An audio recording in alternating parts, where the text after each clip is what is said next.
So if we try to write down this exact partition function, it's going to be complicated. We have the nu, so what will it look like? It will look like nu e to the power minus beta e nu, and this will be summing over every spin in the system. S1 is equal to plus minus 1, S2 is equal to plus minus 1, Sn is equal to plus minus 1, e to the power beta mu h I is equal to 1 to n si, that's in the power of the exponential, plus beta j summation I not equal to j si sj. I mean, you can have one look at it and see that it is a horrible sum to do in general case. That's why this is why, I'm not saying this is why, but in fact, Ising model in 3-dimension, there is still no analytical solution. There is no analytical solution. If you did that in 3-dimensional, you will probably get a Nobel Prize. It's so important. There is no analytical solution yet. You can do it in 1D.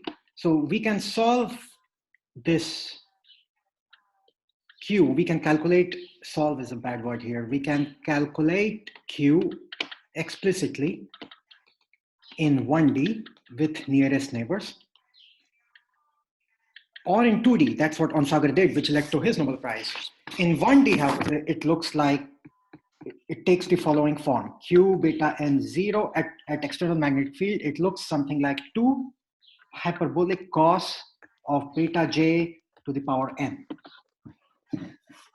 If you look at Chandler, and I will give it as a homework problem so you can work through it and just get a flavor for how it is done. So this is an exercise in Chandler where he wants you to do it, but also Chandler exercise 5.21 goes through the solution for this thing in detail when a magnetic field is not zero, and there is a bunch of math that is involved there, which is not too hard, but it shows you how it is done. So 5.21 is something you can see how it is done, but it's complicated. You have to deal with it, all of it in a complicated way. And this is only in 1D if you assume nearest neighbor. As soon as you go beyond 1D and you have non-nearest neighbor interactions, calculating this Q and doing anything with it becomes quite complicated. One thing you can already see from this is, I don't know if you remember what is hyperbolic cos. It is something like e to the power x plus e to the power minus x by 2. So it's a well-behaved function. It doesn't have any discontinuities. It looks something like this. So this is cos fx of x. So if you use this to calculate average m as function of temperature, you will see that Tc is equal to 0. You can do this yourself and see it's not too hard because you know what's the partition function. You have to calculate the average of m just like you calculate averages in conical ensemble. So we can do all that. This is an exercise in Chandler where he goes through all this, but it's mathematically clumsy even in this simple way. So we are going to go back to where we started today's class and start to think about mean field theory, which deals with it in an approximate manner. It gets it completely wrong in 1D. So what I'm going to derive you next will give you a critical temperature even in 1D, which we know is totally wrong because in 1D, the critical temperature should be 0. So the mean field theory does have an error of basically infinite percentage in 1D. But as you start to increase the dimensions, the mean field theory becomes more and more accurate. In 2D, the error is lower. In 3D, the error is even smaller. And as you go up to higher dimensions, the error tends to become lower and lower. So what's the idea in mean field theory? The idea is quite simple. The idea is to say that, and I'm just going to draw a 1D picture here to give you a flavor. So let's say you have a bunch of spins that are arranged in some order. And each of these spins, S1 could be plus minus 1, S2 could be plus minus 1. Each of these spins is experiencing the presence of the external magnetic field, and it is experiencing the presence of its neighbors, right? Remember, we are talking only about nearest neighbor interaction. So our life is a bit simpler, but you could do it in higher neighbors also. You could apply the same approach there. We will do nearest neighbor. So this spin in the middle is experiencing this interaction, it's experiencing this interaction, and it's experiencing the magnetic field. So what mean field theory says is so the key idea in mean field theory is that the environment experienced by every spin is on an average the same. It doesn't change whether you are spin number 1, it doesn't change your spin number 2 on an average. So let's say you have, the spins could be up or down. I'm just going to draw one spin as red and every other spin as being up or down or whatever it is. So this spin is experiencing the external magnetic field and it is experiencing the presence of every other spin in the system. So experiencing the presence of every other spin in the system, it's a bit complicated because you would think that it is interacting only with the neighbors, but then you have to keep in mind that its neighbor is interacting with its own neighbor, right? So it's like you are in social isolation right now. You only see your neighbor across the street or something, and you don't care about the neighbor that exists on the other side. But your neighbor could get angry or happy depending on what their interactions are with their neighbor on the other side. This in turn can come and affect you. So even though this red one interacts with only the 2 spins in the red box, this spin on its own can interact with these 2 over here and then these 2 over here. So there is a chain that goes down. But our general idea here is to focus on one spin, and this could be any spin. We are going to assume that these spins really don't have a different identity. On an average, they behave the same way. So any spin, and treat the role of all others as some averaged field. So, and we will see what this means.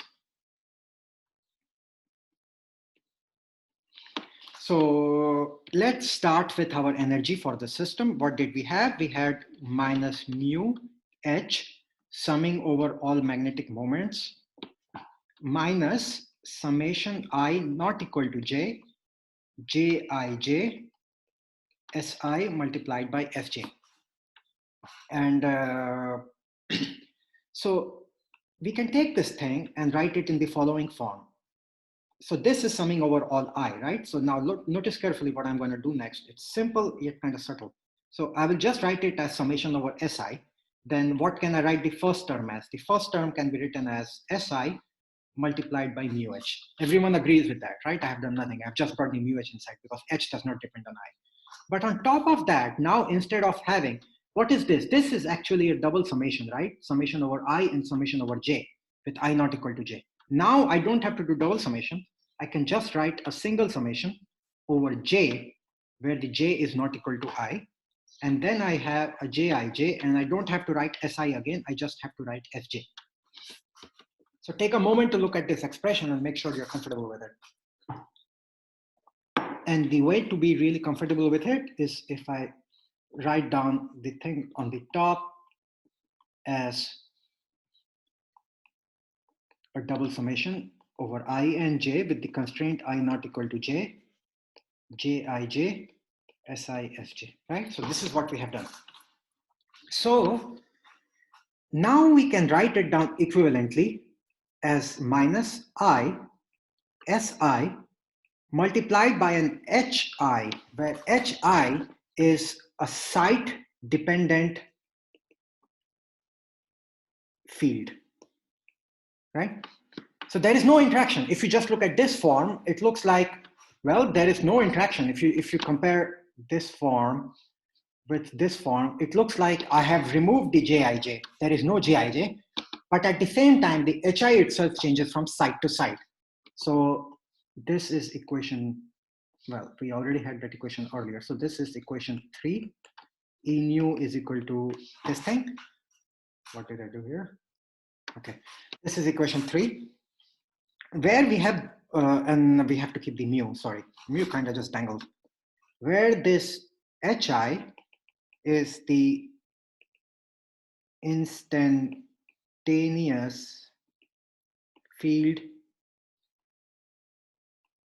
experienced by spin I. And what is that given by? Mu hi is equal to mu h plus summation j naught equal to I jij fj. So if hi was a constant number and it did not vary from side to side, then life would be really simple. Why would it be really simple? Because then the energy would be separable, right? If hi did not vary from side to side, things would be really, if hi did not depend on every other thing in the system, life would be really simple, but it does. And that's why this equation doesn't really help us. We haven't yet done any approximations. So far, everything is exact for this model. So this is an instantaneous field that is experienced by spin I, and you can see the nature of the spin of this field. On an average, it has a component from the external field that exists in the system, mu h, and it has components coming from everything else, from the interactions in the system. So what will be the value of this instantaneous field on an average for a site I? We can calculate that by taking our average on both sides, average of hi, and I will divide by mu both sides. What is the average of h? H itself is a constant, so that just becomes h plus summation j naught equal to I. Jij is also a constant, so I can leave it on here. Average of fj divided by mu. That's the mean value.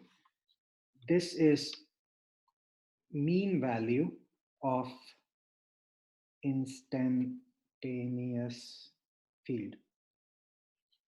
Equation 5.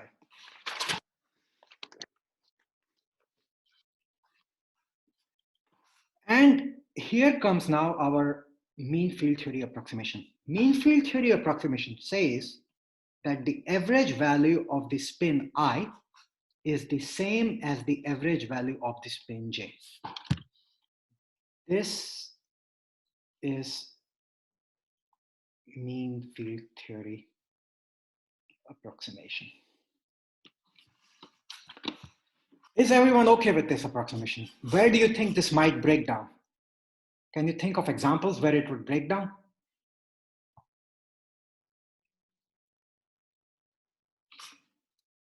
Ben, I can't hear you. No. High temperatures? Yeah. Even simpler, think about electrons. So it would work for s electrons, right? Everything is same. But now think about p electrons and d electrons. Yeah. P electrons, there is variation from whether the electron is in the middle of the p lobe or whether the electron is in the top of the p lobe.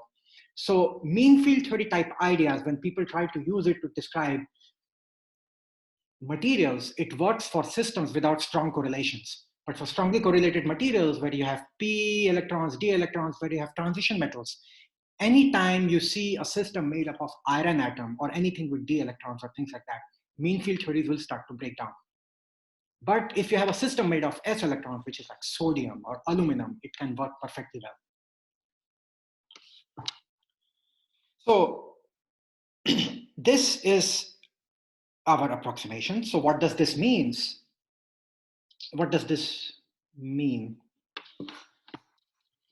It means that now we can take this fj and bring it out of the summation because it is no longer site dependent, right? It has no dependence on site. So I will write it down because it's so important. So what did we have earlier? We had average value of instantaneous field is given by. I think it froze again. It froze again? Oh, sorry. It's a good time to say hello to my dog. Where are you? Come here. Do you guys see my dog? Yeah. He periodically comes in to get pets. Oh yes. His name is Pakora. If you like Indian food, that's the Indian appetizer. And he is 1 year and 6 months old. And he is currently deciding whether to join my lab or my wife's lab in geology. So he's rotating.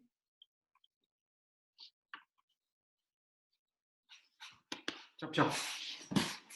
Good boy. Okay. So what did we have earlier? We had the average value of the instantaneous field was given by H plus summation J not equal to I Sj, average value of that spin, by mu Jij, with Si equal to Sj. This becomes average value of Hi is equal to H plus, and I'm going to write Jij as J. I will just make it site independent for now. Average value of Si by mu summation I not equal to J, and now inside the summation I just have 1 because everything has gone out. What can we say about this thing? What will be the value of this thing? In 1D, what will be its value? In 1D with nearest neighbor interaction, it will be 2. It is the number of neighbors you have. So this thing can be written as average Hi is equal to H plus J multiplied by Z, average value of the spin, divided by mu. And here I is just a carryover. It could be the average value of any spin. And what have we done in this equation is important, is equation number 6, where Z is the number of nearest neighbors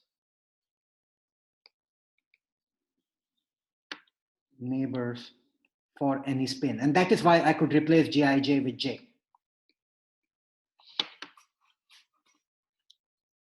So, and this can be written in an equivalent form, that Hi is thus is equal to H plus or delta H. So the average spin experienced by a site is equal to the external field plus a deviation from the external field, which is given by this thing. So this is interesting. This shows you that if the average spin was 0, then the mean field model should be really simple, because the instantaneous field is now just a constant.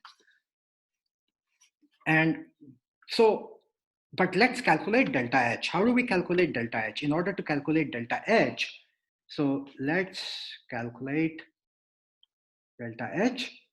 For this, what do we need? For delta H, J is trivial, that's just a constant. Z is the number of nearest neighbors. So in a 1D model, Z is equal to 2. In a 2D square lattice, depending on whether you are thinking about only these interactions, if you think about only these interactions, then Z is equal to 4, right? So on and so forth. If you go to a cubic lattice, something like this, then maybe Z is equal to 6. So as the dimensions increase, Z increases. You could go to higher dimensions, and then Z would be, you would have more neighbors. So how do we calculate? For this, we need average value of Si, right? Because J is a parameter of the system. Z depends on the dimensions that you're dealing with. And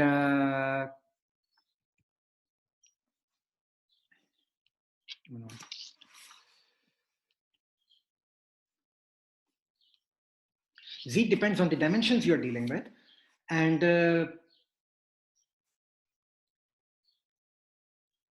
average of Si is the thing that is unknown. So we have to calculate the average value of spin for any spin Si. So how do we do that?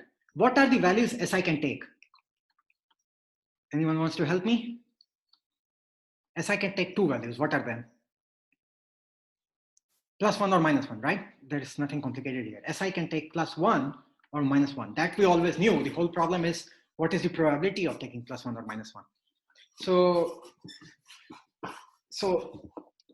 and just to drive home the point that there is nothing special about Si, I could write it as average of S1, or I could write it as average of S4388, blah, blah, blah. That doesn't matter. Every spin is the same. It's a mean field theory.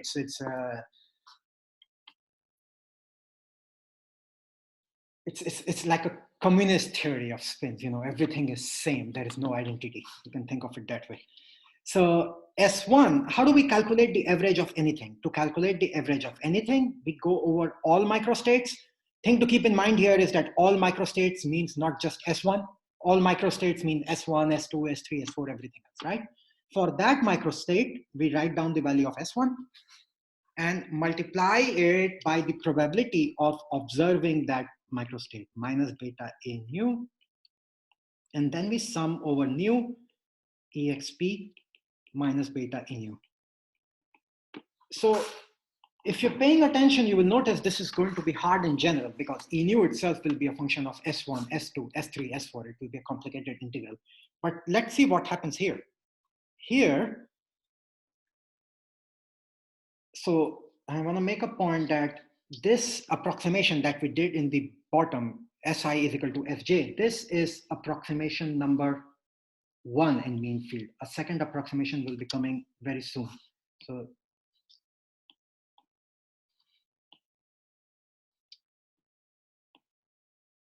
So this was mean field theory approximation number 1, that on an average, all spins have the same value. We will soon be seeing a second approximation.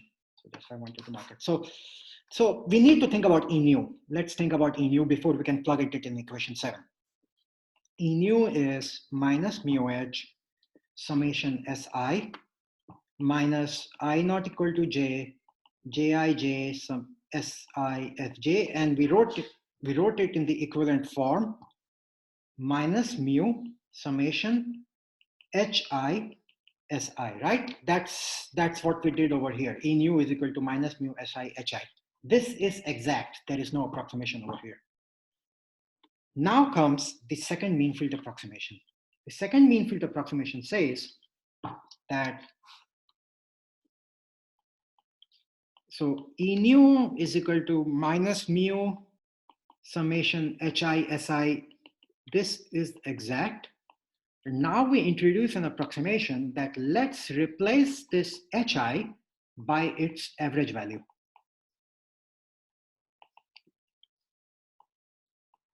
This is mean field theory approximation 2. So just to recap, so far the mean field theory approximation 1 was that average value of any spin is the same for all I and j. Any spin has the same average value independent of the site location. And the second approximation, which is pretty much this, it's related, is that the spin experienced by a site is replaced by the average value of hi. Why is this important? Because hi itself was quite complicated, right? Hi itself was h plus summation I not equal to j, jij, sj by mu, right? Average hi at the same time was h plus jz. So average hi is a bit more tractable. Why is it a bit more tractable? Because it has h, which is easy, and it has this average of si, which we have kept same from every side. So it might be tractable. One thing to keep in mind is, and it's super important anytime you try to use things like this, is that, so this is super important, that average hi is not equal to h in general. Right? It might happen if your average SI turns out to be 0, then average HI would be H. So just because we are making this approximation that we are replacing the instantaneous field by its average value doesn't mean we are getting rid of all the interaction. All the interaction is still there. But instead of interacting with all of you with your different identities, it's like I take my glasses off and I have a high prescription. I just see a soup. And I'm interacting with a soup instead of all of you looking different with your own personalities and everything. I'm interacting with a soup of students. At the same time, you also are interacting with a soup of other people. And the soup that you see is the same as the soup that I see. This is mean field theory in terms of suits. So with this approximation, now we can go back to our ENU and it becomes simpler. So what can we say about ENU? So this is equation number 8. So, and this we have seen before. So use this in equation 8. What does that give us? That gives us ENU, and I'm going to get rid of the approximation. I just write it as equal to minus mu H plus delta H multiplied by SI, right? Where delta H is equal to JZ average of SI by mu.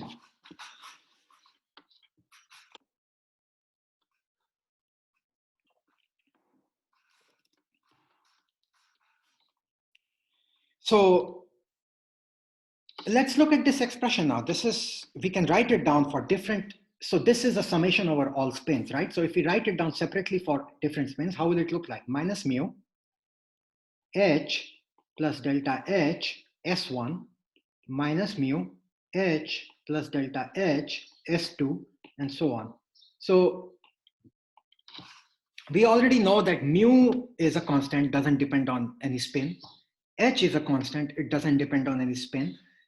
Do we need to write down a 1 and a 2 over here for delta H, or can we get rid of that also? Does delta H depend on the location of the spin? It does not, right? Because what is delta H? Delta H is Jz, average spin by mu. And we have already said that average spin is the constant. Average spin does not depend on site. So delta H does not depend on site. Why? Because of mean field theory approximation number 2. If we did not do this approximation, then that would not be the case. This is this approximation which allows it to do that. And suddenly we have a very simple form for the energy. Look what we have done. Now it's a separable form. S1 is not talking to S2. S2 is not talking to S3. S3 is not talking to S4. None of the spins is talking to any other spin. So this one, which is equation number 9, equation 9 is a separable form for the energy. And that's fantastic. And that's what will allow us to solve the problem. So spins are now uncoupled. They are still interacting with the mean, but they don't really know each other. So it's not as trivial as you might think. There is a bit more that we have to do, but let's see what it means. So let's go back to our average value of S1. What was that? That was summation over all microstates, S1 e to the power minus beta E nu divided by summation nu e to the power minus beta E nu. So what does summation over all microstate means? It means summation over S1, summation over S2, dot, dot, dot, summation over Sn. And here we have S1 that we are interested in. S1 e to the power minus beta E nu. And then similar thing here, e to the power minus beta E nu. And now what we have done is to say that this is the same as summation S1, summation S2, summation Sn, S1, e to the power. And now in this e to the power, let's use this equation that we just wrote down, equation number 9. So use equation 9. What does that become? E to the power minus beta H plus delta H multiplied by S1, e to the power minus beta H plus delta H multiplied by S2, so on and so forth. And here we have S1, S2, Sn, e to the power minus beta H plus delta H S1, e to the power minus beta H plus delta H S2, so on and so forth. What can we do next here? All of these things simply cancel out. Every summation except S1 cancels out. Every term except S1 cancels out. it just goes outside the summation. You can completely remove it. And what we are left with is a summation S1. And what values can S1 take? It can take value of plus minus 1 multiplied by summation over S1 of EXP. And I was forgetting a mu over here. It's beta mu, sorry. You don't like this mu, it always keeps tangling. Yeah, we had a mu over here. So beta mu H plus delta H S1 by summation divided by summation S1 is equal to plus minus 1. But instead of having an S1 over here, we just have the exponential. Beta mu H plus delta H S1. So this is remarkably simpler because all the S2s and S3s and S4s have disappeared.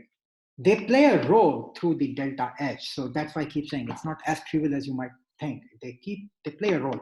But let's calculate this thing. This is really simple because S1 can take value plus minus 1. So when S1 is equal to plus 1, this thing is e to the power beta mu H plus delta H plus e to the power minus beta mu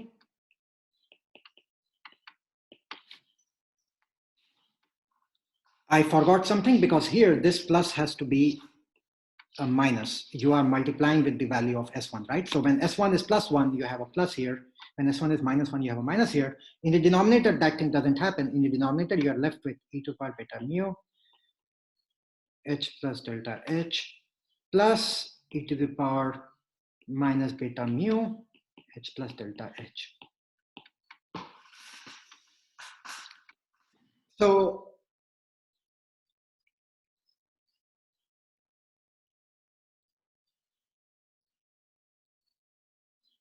now we still need to deal with our delta H. That's the big unknown that is still dangling. So to deal with that, let's call our average value of S1. So we have been saying all through that average of S1 is equal to average of S2 is equal to average of SI. So let's give it a name. Let's call it M. M is magnetization per particle per mu. So it doesn't have mu in it, but it is the average magnetization, right? Because think of what was capital M. Capital M was mu SI, right? So you have removed this summation and you have removed this mu. So this is the magnetization per particle per mu. So with this, now we can think of our delta H. So what was delta H? Delta H was Jz average SI by mu. So this average SI, we are simply calling it a M. We haven't done anything profound. So with this, delta H becomes Jz average SI by mu is equal to Jz M by mu. So this is almost a definition. We are just replacing this average SI with the M. So what can we say about beta mu? So what is the term that we need to deal with here? The power that shows up here is beta mu H plus delta H, right? So let's talk about beta mu H plus delta H. So beta mu H plus delta H will now be beta mu H plus Jz M by mu is equal to beta mu H plus mu cancels out, beta mu and mu over here, and you are left with beta Jz M. In other words, our average S1 is of the form e to the power x minus e to the power minus x divided by e to the power x plus e to the power minus x.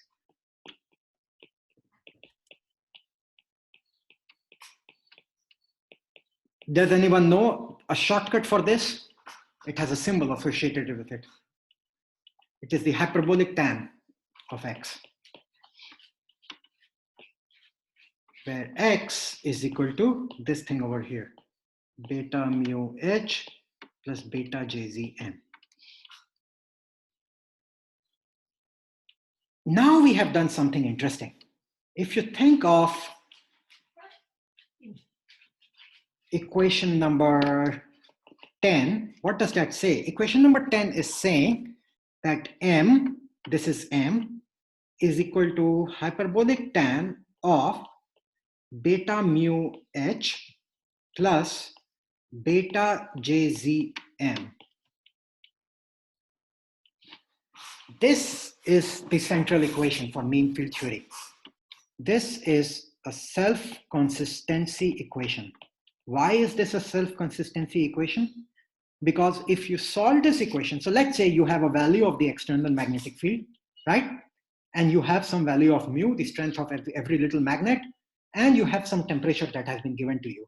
You have also been given some coupling constant J, you know the temperature, and you know you are in 1D, let's say, so this is equal to 2.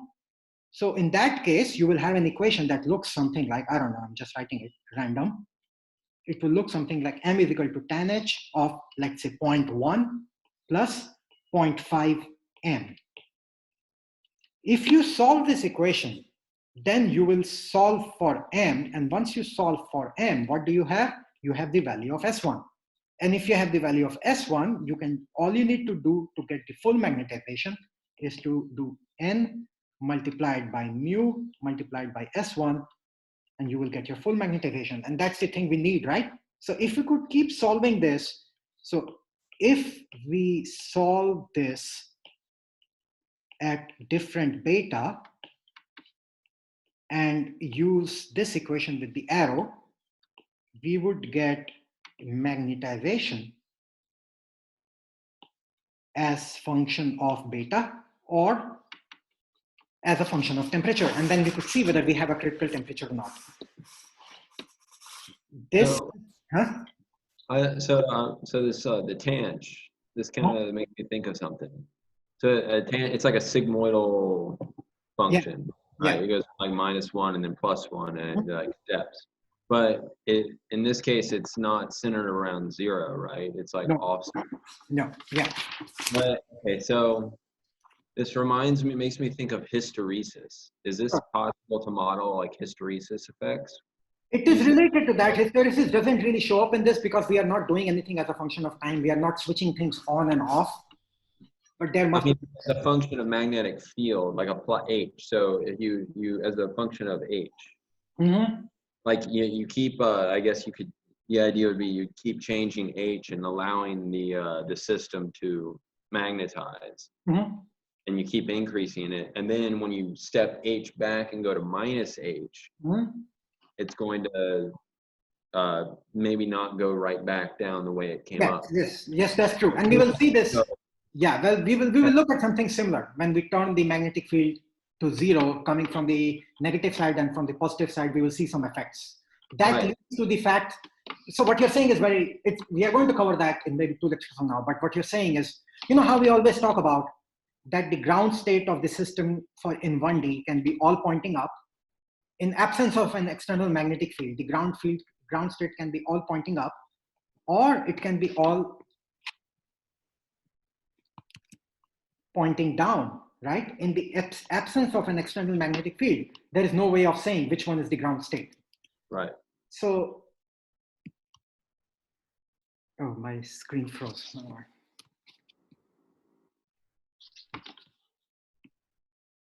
So in the absence of an external magnetic field, this one or this one, both are possible. So now let's imagine that you have an external magnetic field which was there, and you gradually bring it down to 0 from the positive side, 0 plus. Then your system will get trapped in this one. Yeah. And if you had a very negative magnetic field and you gradually bring it down to 0 from the other side of 0, it would get trapped in this one. Right. And it's never going to go from here to here. And this is something we'll talk about, why that happens, this and that. That's related to the hysteresis, this asymmetry. But let's look at this solution. Let's look at the self-consistency equation. It's like we have solved the problem, but we haven't. Why? Because this equation cannot be solved analytically. There is no analytical solution.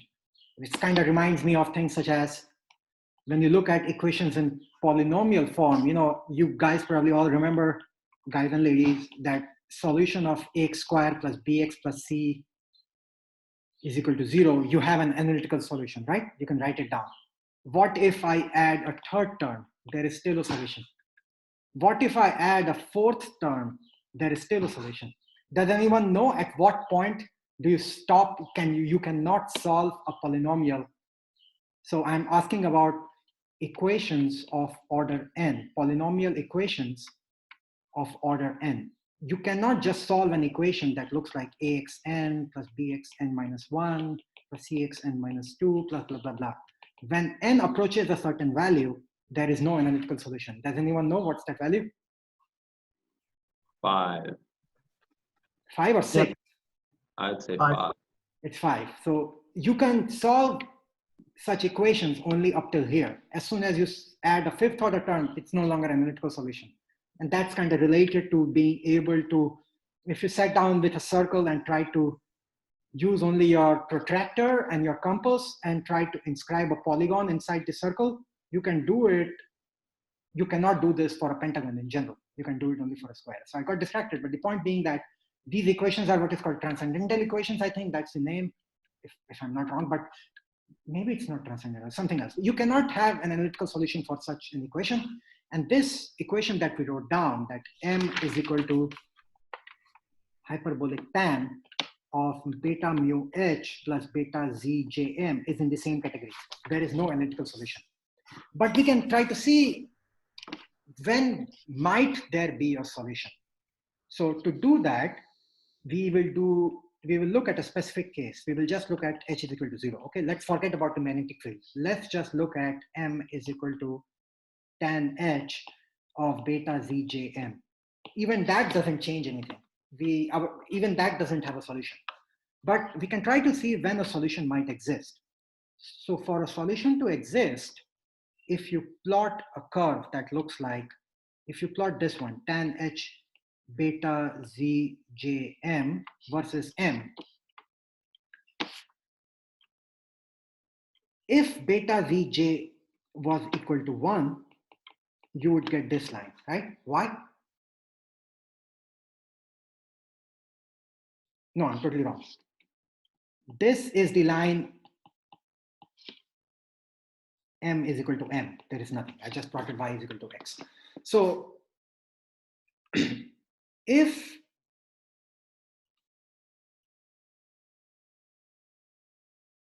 what am I doing wrong? One moment. Let me make sure I'm not messing up something.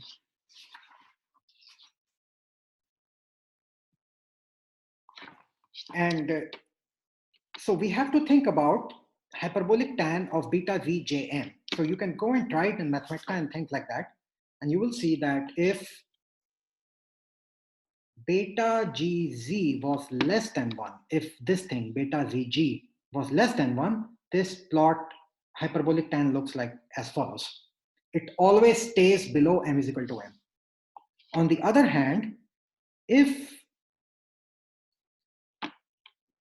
beta zg more than 1, it will look like this.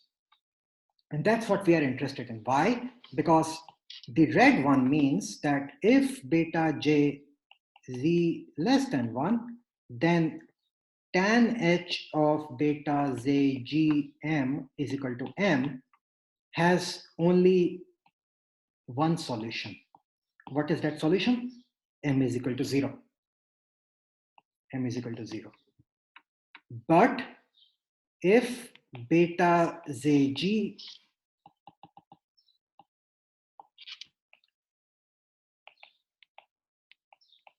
more than 1, then tan h beta zgm is equal to m has two solutions. M is equal to 0 is still a solution, but you also have a non-trivial solution which will happen over here.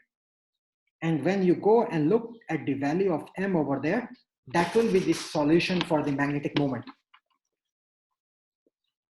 This means that beta zg, it's a funny thing, jz beta, that's better. It's like that rapper jz. It's easier for me to pronounce. Jz beta. Jz beta equal to 1 is the value at which we change over from having a no solution for the magnetic moment. What does this mean? This means disorder. The net magnetic moment is 0. There is no chance for order. Versus going to a domain where suddenly we have a non-trivial magnetic moment. This will give our critical temperature. So Jz beta equal to 1 gives our critical temperature Tc. What does that mean? That means that what is beta? So Jz beta is kBt, right? kBt, if this thing is smaller than 1, then no solution except m is equal to 0. In other words, if temperature is more than Jz by k beta, no solution, or except m is equal to 0, or we must have a disordered state. There cannot be any order. In other words, our critical temperature is Tc is equal to Z multiplied by J by Kb. And that's the mean field solution. So even though we cannot solve for the value of the magnetic moment exactly, we can, however, get the critical temperature. I wouldn't call it exact. The mean field solution is not exact, but we can get it analytically. I think it's the postman, so my dog is very upset. It's okay. So what does this mean? In one dimension, so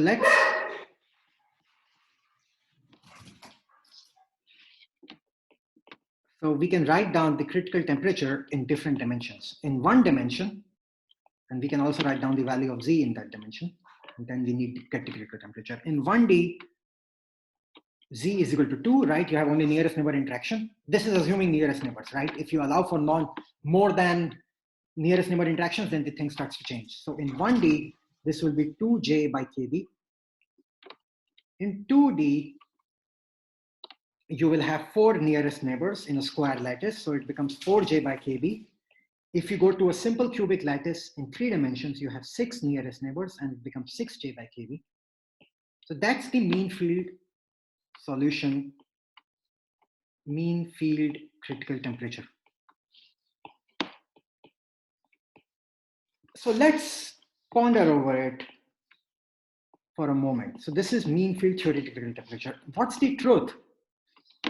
What did we learn about critical temperature in 1D? How much should it be?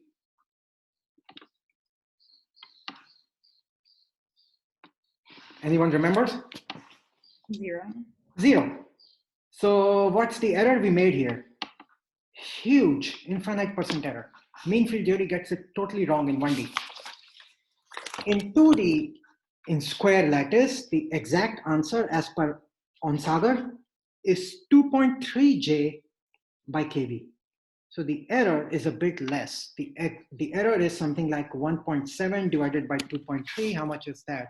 1.7 by 2.3. It's around 80% error. Still quite a lot, but not too bad. In 3D, there is no exact answer, as I told you, otherwise you'll get a Nobel Prize, but people have done computer simulations to calculate it. So they, like the John Weeks's app, which I hope you tried, you can write such a code in 3D, and you can run it again and again, and you can calculate your critical temperature, and it's something like 4J by KB. So here, the error is 50%. As you increase the dimensions, the error goes down. So an important point here is, why did mean field theory get it so wrong in 1D, and why does it improve with dimensions? Any ideas as to what's going on here? Is there a broader picture here as to why did this happen?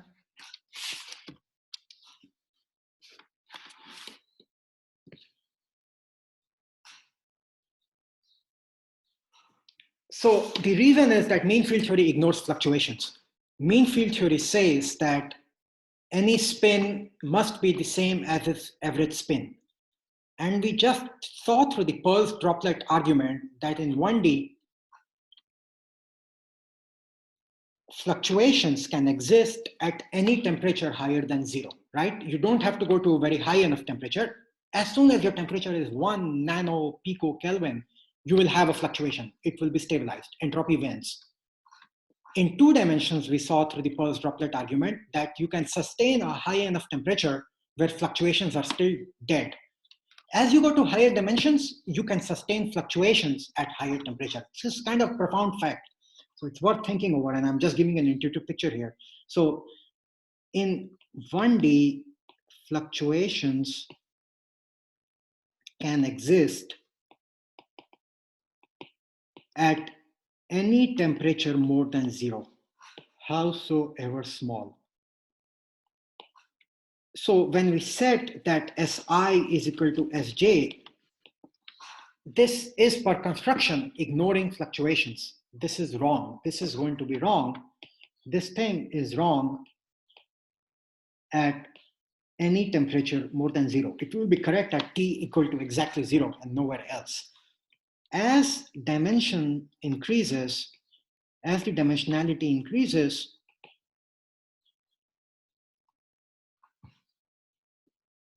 this thing becomes less important. We can have a high enough temperature where fluctuations are still unimportant. Things still behave in a very ordered manner. And that's why mean field theory starts to become better and better. It's almost like a circular argument if you think about it, but not really. So another thing to notice, so that's one thing we noticed, that the error becomes, so this was the first observation regarding mean field theory, that the error improves with dimension, or it becomes really crappy with lower dimension. We can make another observation about the mean field theory critical temperature relative to the true critical temperature. Does anyone see what is this other observation?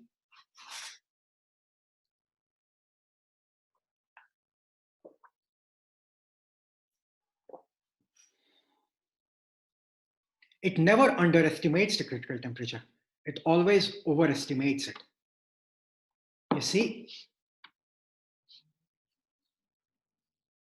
What did I say? Yeah, it always overestimates it. When it's 0, you get 2J by KB. When it's 2.3, you get 4. When it's 4, you get 6. This is kind of profound, and it's hard to explain right now. So mean field theory critical temperature always overestimates the true critical temperature. And this is something I want you to think about it. And if you get any insight into this, come and tell me next time. Just when we start the class, say that you want to discuss this. It reminds me of something right now. Yeah, go ahead. So in quantum mechanics, there's this so-called a variational method. It is related to variation principle, yeah. So you should definitely go and read. It always gets higher than the true ground state. Yeah, that is the same thing. It is a variational principle. And this is what Feynman generalized. Gibbs introduced it for the first time. This is what is called Feynman-Gibbs Bogolubov inequality. In machine learning, this is called variational inference theory. So you can, so the nice thing about mean field theory is that by using this variational principle, you can make it increasingly exact.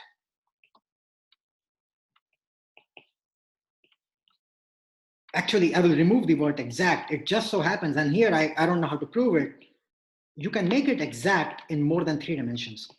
When I say exact, I mean you can approach the exact value with whichever precision you want. How would you do that? So the mean field that you saw today focused on the mean value of one spin at a time, right? You could come up with a slightly more complicated mean field approximation where instead of just looking at one field at a time, you also start to think about pairs of spins at a time. Just don't focus on one spin at a time, you focus on pair of spins. You start to focus on triplets of spin at a time, and you can introduce all this hierarchy and come up with complicated expansions. And there's a whole industry about this. The guy who worked on this in 1950s was someone named Kikuchi. He has something called a cluster variation method. My first paper as an undergrad was related to something like this, and it's awful. cluster variation method introduces hierarchies like this, where you don't just look at single spins, you look at pairs, you look at triplets and things like that. And you can make it more and more involved, but you have to be careful about how you count these things. So you don't have to worry about that. The thing from this class that you need to remember, what did we do today? Let's do a recap, because this is an important. We covered a fair amount of material today. We started with the energy function, which looks like this. We kind of brought things inside and said that instead of looking at H and Jij separately, let's look at just one spin and look at mu H and the interaction coming through everything else. And all of this, we coupled together as called it as a site-dependent field. We calculate the value of the site-dependent field, which is in general very complicated, but we introduce our first mean field approximation that the average value of a spin is the same for every site. That's very nice because it allows us to bring this bracket thing in red outside the summation. Once we bring it outside the summation, it is just related to the number of nearest neighbors, and we still need this value of average spin. To calculate the value of average spin, we wrote down the canonical ensemble average formula, which has E nu. E nu on its own is very complicated, but now if we go down and say that the average spin is equal to the instantaneous spin is equal to the average value of the instantaneous spin, which is the second approximation. This formula over here became tractable. Equation 7 became something we could deal with, and we got an energy function which is now separable for different spins. So we can go and calculate our value of spin. Every other spin cancels out. We are left with a nice function which comes out to be a hyperbolic tan. So this function is worth looking at, because what were we trying to calculate here? We were trying to calculate the average value of the spin. That average value of the spin, however, plays a role in this thing also, the delta H itself. That itself depends on the average value of the spin, and that's why it was so complicated. So we didn't solve it, but we looked at when will it have a solution. We saw that it will have a solution, or I told you it will have a solution. You should go and play with it on Mathematica or Wolfram Alpha or whatever you want to play with, and see that if this is less than 1, it won't have a solution. If it's more than 1, it will have a solution. Beta less than 1, beta is inverse temperature, which means temperature is more than 1 in this unit. So this shows us that above temperature given by this beta Jz, we will not have a solution for this. We will not have a non-trivial solution for the magnetic moment. That gives us the critical temperature. Tc is equal to Zj by Kb. We just plugged in the values for Z. As you increase the dimensionality, Z increases, the number of neighbors increase, and the critical temperature always goes up. Here I made a comment that in 1D, it gets it infinitely wrong. As you increase the dimension, it starts to do better and better. More than 3D, you can do it exact. We thought a little bit about why is this such a horrible error. This is because in 1D, fluctuations can exist at any temperature. That's the Pearl's droplet argument, which you saw. So there it gets it totally wrong. In high dimensions, it tends to get it a bit better. It always overestimates, which is related to the variational principle. So I invite you to go and read that third article, which looks at this from a machine learning perspective. Some of you might get a kick of it, but some of you might find it a bit too drab, but please at least browse through it. And in general, some of you might like all the 3 articles, but most of you will find at least one of the 3 articles to be drab. Still go through all 3 of them and get a flavor for what it is doing. You don't have to submit your report on all 3. You have to do on only one. And yeah, and you can read more about it. It's a powerful approach to deal with problems. It doesn't get everything right. Next time, what we are going to do, so a more accurate way to get the critical temperatures is something called renormalization group theory. We will talk about that. That will probably be the last topic in this semester. But next time, we are going to talk about something called broken symmetry, which is kind of related to this business of what is the ground state and why is it that when we have a high magnetic field and we slowly bring it down to 0 from the positive side, we get trapped in all spins up. And we have when we have a very negative magnetic field and we slowly make it less negative and we get trapped in a negative spin state. So it's degenerate at 0 magnetic field, yet it will always be trapped in one of these 2 states. What's the origin of that? We will take a deeper look at it. We'll talk about order parameters a bit more. We will talk about correlation length. After correlation length, broken symmetry, order parameter, we will go to renormalization group theory, which will be the last topic in the semester. Okay, any questions? I have a question about the presentation since I think this is quite similar with the machine learning part for the. So what do I focus on if I want to give the presentation of the machine learning things? Well, you introduce the topic. In any presentation, you say, why did you pick it? The reason might be it's easy. You found it easiest, but don't say that. It's like imagine yourself giving your PhD defense 4 years from now or whenever. And why did you pick this topic? Amy Mullen comes and asks you, and you go, because it was easy. And this is not a good answer, right? So explain, why did you find it exciting? Why do you think it's useful? What are the key ideas in that topic? You can do as much as you will just stop there. What are the key ideas there? Or you could add something like why it might connect to your research. It's very open-ended. I just want you to make an effort. I will be giving you points for effort, which is kind of qualitative to define, but it's also easy to define. So just make an effort, summarize the key ideas from that. And one thing you should not do is to take snapshots of your report and make 4 slides out of 4 snapshots of your report. Don't do that. Try not to have too much text. Think of it as a literature review, right? Those of you who are in chemistry do literature review. Here, instead of reviewing a paper, you're reviewing a blog post, but it could be a review paper. It's essentially a review paper. Does that answer your question? Yeah, I think so. Good. Okay, any more questions? I had a question. Go ahead. So it's kind of subtle the way that we say in one dimension fluctuations can exist at any temperature above 0. Does this doesn't imply that fluctuations can't exist at T equals 0, right? Like, no, but T is equal to 0, there is no driving force for anything, right? Yeah. So you're saying like at any temperature above 0, it's bound to have fluctuations for sure, but like at T equals 0, it could be kind of locked in any. Yeah, it could get locked in wherever. So at any temperature more than 0, you have the image I use is like Jenga. You have that stack of things, and it's like stack of Jenga where the slightest little perturbation will cause it to just get off where it is. So It doesn't rule out anything at T is equal to 0, but T is equal to 0 per construction is something where you don't have any fluctuations. KT is equal to 0, right? Thermal energy is 0. So there is no driving force.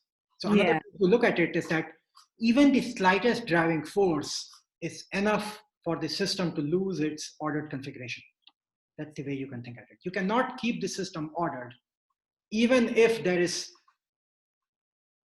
any perturbation. The slightest perturbation will cause it to deviate from its ordered way. Okay, does that help? Yeah, that makes sense. Thank you. Okay, good. Okay, if no more questions, any more questions? Okay, so see you next Tuesday. Thanks.